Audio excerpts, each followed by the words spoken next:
भगवत गीता अध्याय 3 का सारांश कर्मयोग। तीसरे अध्याय का शीर्षक है कर्मयोग, कर्म का योग। पिछले अध्याय में ज्ञान के महत्व पर जोर दिए जाने के बाद अर्जुन भ्रमित हैं कि उन्हें कर्म करना चाहिए या ज्ञान के मार्ग पर चलना चाहिए। इस अध्याय में श्री कृष्ण कर्मयोग के महत्व और कर्म करने के सही तरीके को स्पष्ट करते हैं। इस अध्याय के मुख्य बिंदु इस प्रकार हैं।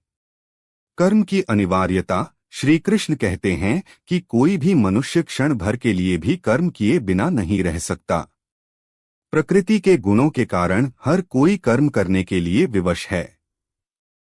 जो लोग बाहर से कर्मों का त्याग करते हुए दिखते हैं, वे भी मन ही मन विषयों का चिंतन करते रहते हैं। कर्म श्रेष्ठ है अकर्म से। श्री कृष्ण कर्म न करने की अपेक्षा कर्म करने को श्रेष्ठ बताते हैं।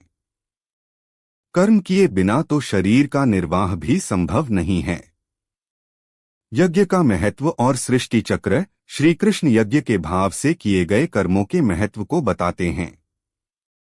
वे कहते हैं कि यज्ञ से देवता प्रसन्न होते हैं और देवताओं से वर्षा होती है, जिससे अन्न उत्पन्न होता है, और इस प्रकार सृष्टि का चक्र चलता रहता है। जो मनुष्य इस चक्र के अनुसार कर्म नहीं करता, वह पाप का भागी होता है। अनासक्ति का महत्व। कर्मों के बंधन से मुक्त होने का उपाय है अनासक्ति। मनुष्य को फल की इच्छा छोड़कर अपने कर्तव्य का पालन करना चाहिए। फल की आसक्ति से कर्म बंधन का कारण बनते हैं।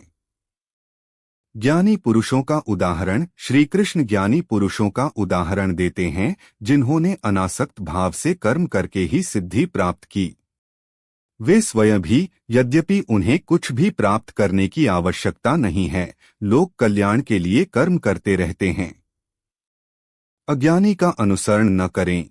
श्री कृष्ण अज्ञानी पुरुषों के कर्मों का अनुसरण करने से बचने की सलाह देते हैं, जो आसक्ति और स्वार्थ से प्रेरित होते हैं। ज्ञानी पुरुषों को समझदारी से कर्म करना चाहिए ताकि अज्ञानी भ्रमित न हो। प्रकृति और गुणों का प्रभाव। श्री कृष्ण बताते हैं कि सभी कर्म वास्तव में प्रकृति के गुणों सत्व, रज, तम द्वारा किए जाते हैं।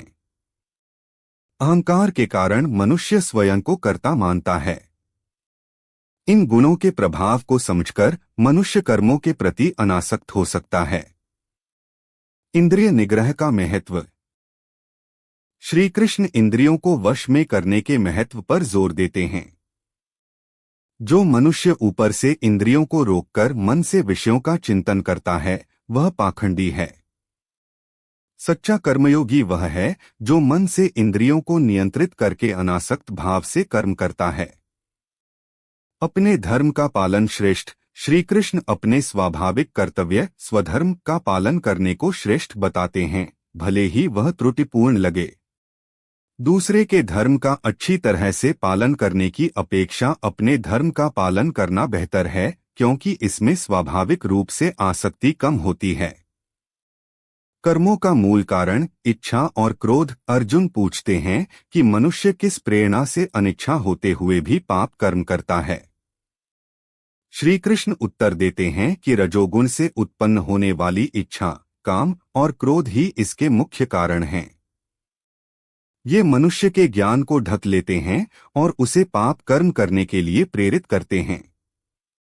ये सबसे बड़े शत्रु हैं। कर्मयोग से मुक्ति का मार्ग। श्री कृष्ण अंत में कहते हैं कि कर्मों के वास्तविक स्वरूप को समझकर अनासक्त भाव से अपने कर्तव्य का पालन करके, इंद्रियों को वश में करके और इच्छा तथा क्रोध पर विजय प्राप्त करके मनुष्य